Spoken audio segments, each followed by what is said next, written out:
This is an interview with Jack Davis on March 13th, 2016, and it was conducted at his house. And I'm Bobby Jean Rovner. I'm his niece, and I'm interviewing him.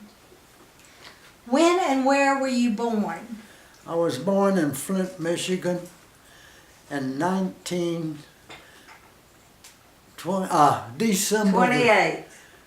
December the 26th, 1920.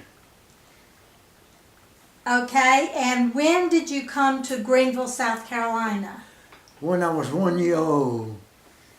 And why did your parents come to Greenville? Because my mother's brother lived in Greenville, and the reason she was in Flint, her other brother lived in Flint. So, and they were married in Montgomery, Alabama. That's where they met. Oh, they met in Montgomery, Alabama? Yeah. Okay, and where was your father from? What country? From the Olive Roads. And where was your mother from? Russia. Do you know how they met? I have no idea how they met. That's a good question. Did they both speak English? I think they did because they got along. My mother had a sister in Morganza, which was near Montgomery. Oh. So she had been here a while, and that's where they met because my mother was in Morganza. And how they met, I have no idea. Do you even know how old they were when they met? They were in their 20s. They were in their 20s when they met? They moved to Flint, Michigan, and where I was born. And then she had the brother, Alex Kaufman, in Greenville. So she moved to Greenville because she thought they could get a job. And so your father went to work with her brother? With her brother, yes. And what kind of business was that? That was an auto parts business. At first it was a junk business. Okay, and on Red Street. And you have a picture showing it. You want to point it to the camera? Here's a picture. I don't know if you can make it out, but that's a picture of the junkyard. After a junkyard, it became an auto parts store. They moved it to Washington Street and made an auto parts store. And you were telling me at first, when your father opened the store, it was Davis Battery and Electric? Yes. And you were telling me how he made the batteries. You want to explain how he did that? Well, back then, in the battery business, there wasn't no battery manufacturers. And the batteries that came in the cars, he repaired them. He had all the parts to go inside the battery, and he would take the cells out and put whatever it needed inside.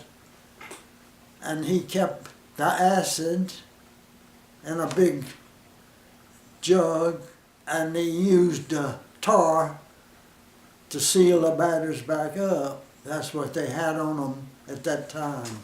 Who was that in the picture? That's him. That's my father. The store was on Washington Street, the corner of Washington and Brown. Do you remember any other businesses downtown that were owned by Jewish merchants? Yeah, there was some clothing stores, two women's clothing stores was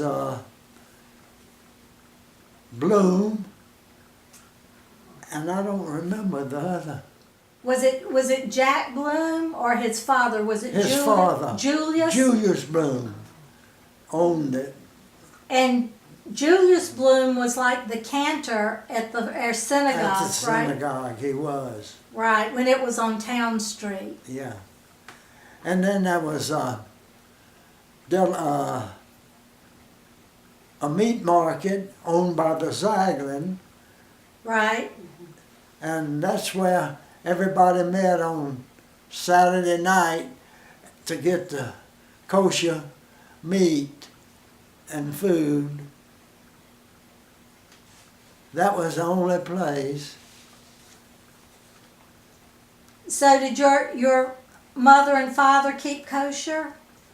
They did at that time, but as time moved on, they changed over, especially during the war.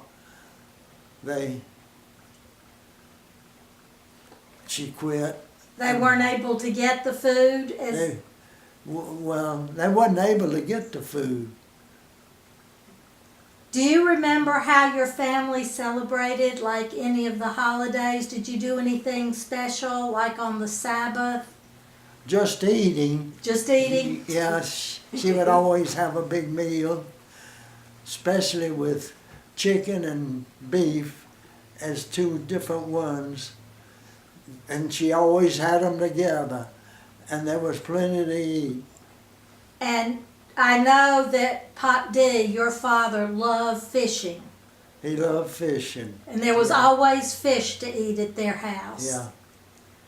He would take off work at the drop of a hat to go fishing. Go fishing. That was later in his life, when he had slowed down and gave his business to us. I had two brothers. And all three of you were in the business, right? All three of us were in the business. What are your earliest memories of the synagogue? My earliest memories of the synagogue was when I went to Haida. That was the school for the Jewish children. And it was on Lawrence Street, and it was at the back of Epherd's. I don't know whether you remember Epherd's. If Epherd's wasn't here then. Epherd's and Belk's was on Main Street between Washington and McBee. Oh, wow. On the right side going down. And they were both clothing stores. Two more clothing stores on between Maine and Washington was men's stores. One of them was I can't now remember the names of them, but one of them was Blomkin, and one of them was, I had a big picture of him. Was it Martin Blonkin or his father? His father. His father. And then his other brother. He had an older brother. Okay. And anyway, there was two of them. One across the street from the other. And what do you remember about going to the school? Oh, the Hebrew school was on, the first one was on Lawrence Road. Not Lawrence Road, but Lawrence Street. It was a street named Lawrence, and that was behind Epherd's. Upstairs, and we had a rabbi, his name was Rabbi Hector. And we had about 8 or 10 going to that school. There wasn't too many Jewish people at that time. What year was that? Oh, that had to be in 20, the late 20s or the early 30s. Okay. Were there any girls at Hebrew school or only boys? There wasn't any girls I didn't think so. that I remember. Did you recognize any anti-Semitism in Greenville? I don't, and I didn't then. I went to my neighbors were members of the country club, which the Jews weren't allowed to go, and he used to take me to the club with him. And they never did say anything, but I did feel a little out of place when I went, but no one said anything. And I used to play ball. We had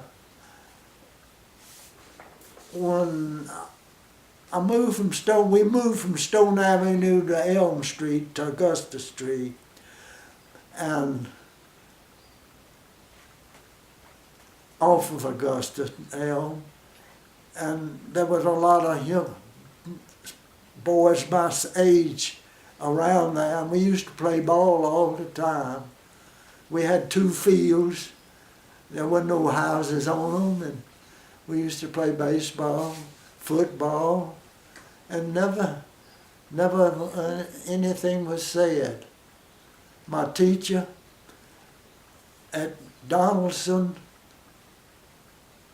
turned out to be the principal of the New Greenville High, but there was another boy there, he wasn't Jewish, and we were friends, and she liked us both, and she always took care of both of us.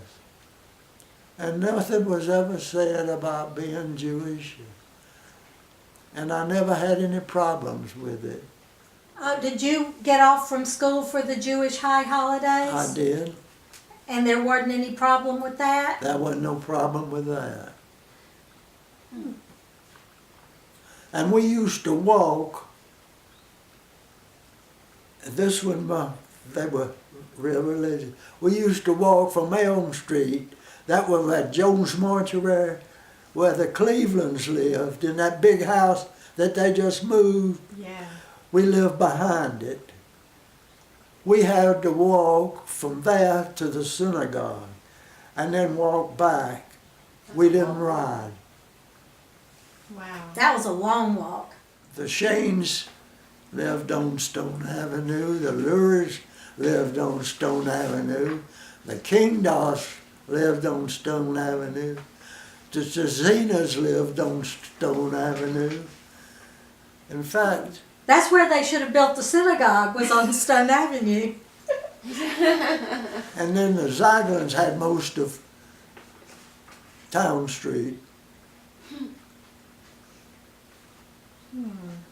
But never did we have any problem that I know of. Was there a Jewish neighborhood in Greenville at any time? Like, were there areas where Most of them lived around Stone Avenue and Town Street. so close to the synagogue? Yeah. The school was just like any other school. I went to Billy Cleveland first. That was my first year. Elementary school. Yeah. And then I went to Park. One then- of them is isn't it where the Hainsworth School is now?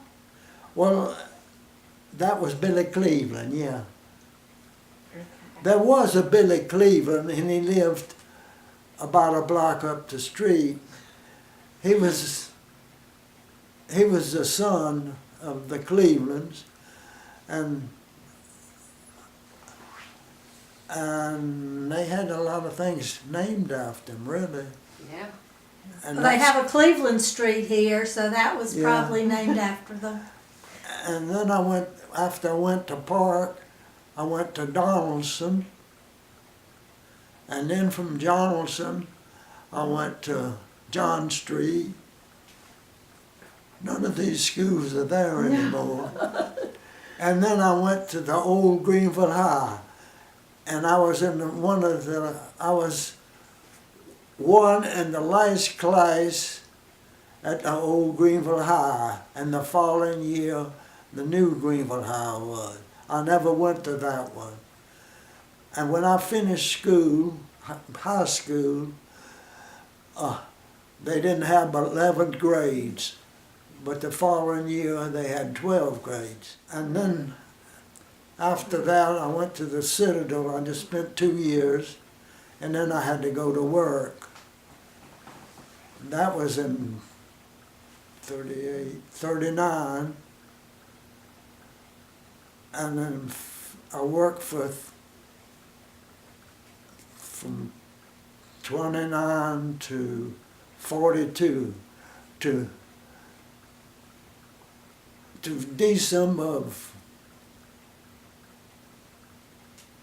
of 41, and December the 6th, I joined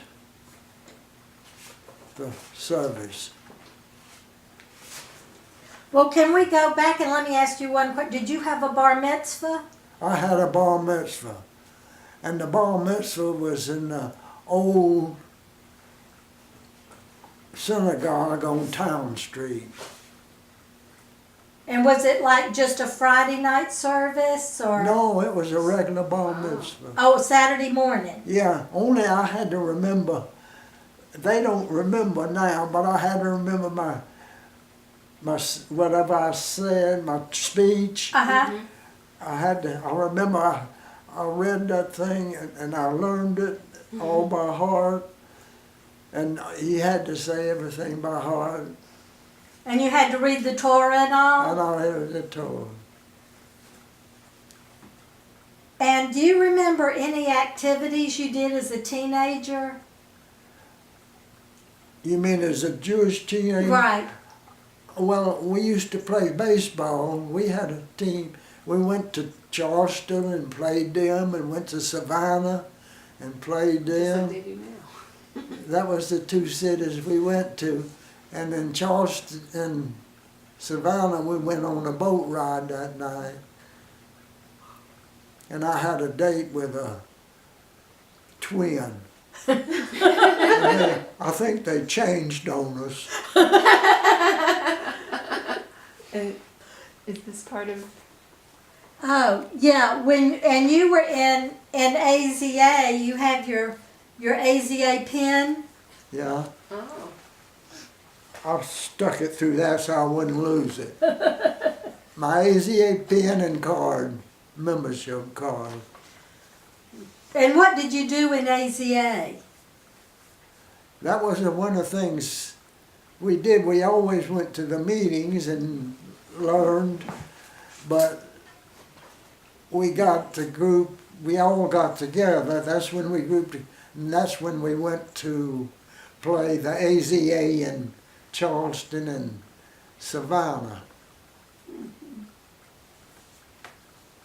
What other things do you remember about the synagogue on Town Street? I can take this from you. They had a balcony in that synagogue, but everybody says no. But I kind of remember a balcony. And do you remember the men and women sitting separate or not? They sat separate. And next door to it was a little grocery store. That building's still there. Oh, we used to go in there during the holidays and get something to eat. It wasn't owned by a Jewish Okay. person. No. Do you know how long when the Town Street Synagogue opened, when it was built? How long? Do you remember when the synagogue on Town Street was built? Uh-uh. No. It had to be built in the 30s. It was built sometime in the 30s. Okay, you want to tell us about when you went in service? I went in service in January the 6th of 42. First went to Columbia, where I was sworn in, and then I was shipped to. I joined, and I joined, and two friends of mine was Maya Lurie from Lawrence and Hyman Lurie from Greenville. and we went together. That's why they were gonna be. They had to go, but I didn't. But I joined just so I could go with them. And they asked us where we wanted to go, and I said Texas. Well, when I went through Columbia at first, I went through the line, and my commander, my company commander at the Citadel was checking us in. And he said, "Davis, what are you doing here?" And I said, "I'm going in the Air Force." He says, "You stay here and I'll get you commission." I said, "I don't want to go in the infantry. I want to go in the Air Corps." I said, "I want to fly." He said, "Well, good luck." So they sent us to Texas, where I thought we would go. But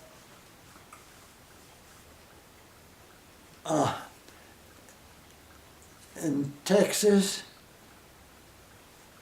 we stayed 2 weeks. And then they went by the alphabet, and they shipped me to Macon, Georgia. And my two friends stayed in Texas, so we stayed together 2 weeks, except what we stayed in Columbia. And then from Macon, Georgia, I hurt my side and I had to go in the hospital. I went in the Camp Wheeler Hospital. That was an infantry hospital.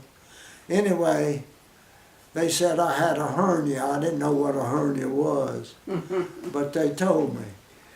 And I had to lay in bed for a solid 3 weeks. That's what they made you do, and I had a piece of tape across my belly. And after I got out of there,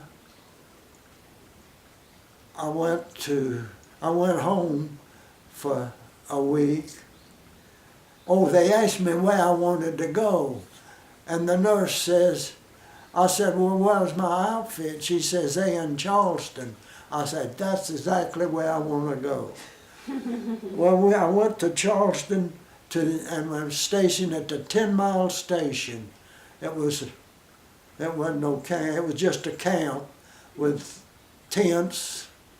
Wow. And it had wooden floors. They had wooden floors and stoves in there. And I stayed there a month, and they shipped me to Fort Dix.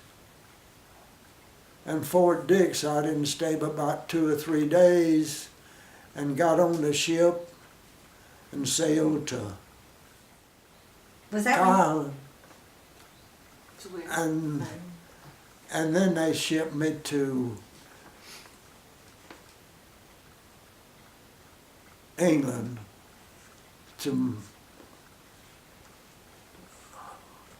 and we stayed there. We opened up we took over an English airfield. The hangar was underground. It was a little above ground, but it had grass and stuff growing on the top of it. Oh, to the city of Warrington. And the airfield was called Burtonwood. And we set up a B-17 parts depot, repair depot, and a office depot at Burtonwood. And we stayed there for about a year, and then I was moved to Bedford in England, and we stayed there the rest of the time. And it was a new airfield, and it was muddy. We wore boots taller than those. and we waded in the mud. And you have pictures of yourself in England? These are the pictures in Bedford. They were taken, they must have been taken in 43 or 44 because I was a tech sergeant.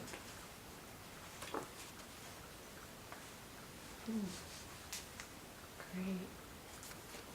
Did you ever get back together with your two friends? Did they go No, to England? They went to the Pacific.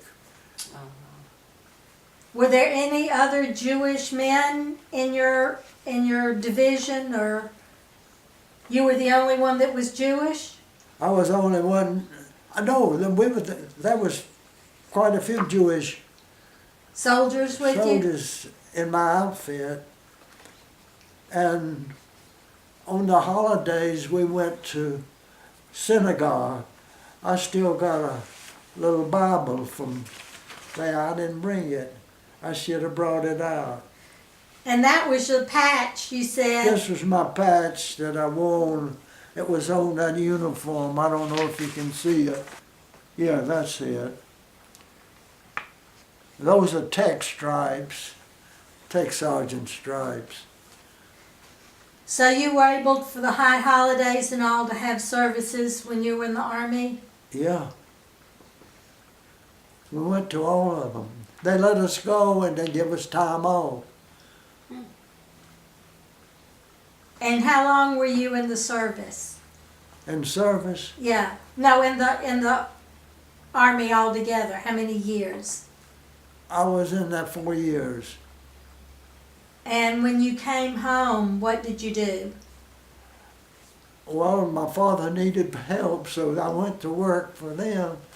And I got a car, an old car, and I went to get gasoline, and they said, you can't get but 5 gallons. I said, I've been away for 4 years, and you're not going to give me but 5? He said, Jack, I'll give you all you want. And that was, he said, all you can supposed to get is 5 gallons, but he was a customer of mine, so he gave me a tank full of gas. The men from the synagogue that went in the service at the same time you did, you knew all of them, right? Yeah, I knew them all. The ones that the pictures are on that poster in the Yeah. synagogue? And I you knew- were telling me about Shear. What was his name? Morton Shear was killed. He joined the Flying Tigers. So he had 3 25 missions already. He could have come home, but he wanted to stay, and he was shot down. And then there was another one, Fayansky. Fiansky, but he went by the name of Fay. Sammy Fiansky. He called him Sammy Fay. So were you and your brothers in the Army at the same time? Yeah, 2 brothers in this. And y'all were in all different locations? One of them went to Pacific. The other one stayed here. He was going to school, at flying school. He was in Kansas. Pratt, Kansas. Is that your dad? Yes, And then who's the other brother? Louis. And Louis went to the Pacific, Yeah. right? He was in engineers. Max Corelitz. He was in the Yeah, he was a Pacific. major. Oh. And then Jack Bloom was a colonel. Well, Jack Bloom was, he was a colonel after a long time. Because he stayed in the reserves. Yeah, he stayed in the reserve. That's how he got to be a colonel. Yeah. Okay, how did you meet your wife? Oh, I met my wife out on the Saluda Lake. I had a boat out there and a cabin, and I had a friend that was a doctor, Dr. Armstrong, and he brought 5. 5 nurses out there one Saturday afternoon. And he told them he had a friend he wanted them to meet. And Sarah was one of the friends. And that's how I met her. And I went with her for 3 over a years. year, 3 years, Yeah. before I decided to get married. Took him a little while. I was 34. After coming home from the service and after being overseas, I was going to make up for lost time at home. And I had a big time. I was 29. And how many children did you have? Had 2 girls. And where are they now? One of them's in Dallas, Texas, and one of them's in Los Angeles. And how many grandchildren do you have? I have 3. One of them's in Austin, and one of them's in Nashville, and one of them's in Los Angeles. We grew up in Greenville, and there was no problems, and we got along with everyone. Even the mayor was Jewish, Max Heller, and he was Jewish, and he got to be a good mayor. And he's still got a statue uptown. How was it to have a Jewish mayor in a small southern town? There wasn't no problem. He got along with all of them. At first, somebody put him up to be a member of the what was it, that Poinsett Club? Poinsett Club, and he was blackballed. And they had a fit about that, and they finally just gave him his membership. He didn't have to pay. We couldn't be a member of the country club, but so many Jewish people came in that were in charge of these big manufacturers that it was opened up. The country club was open, it's wide open, and as far as anyone can join.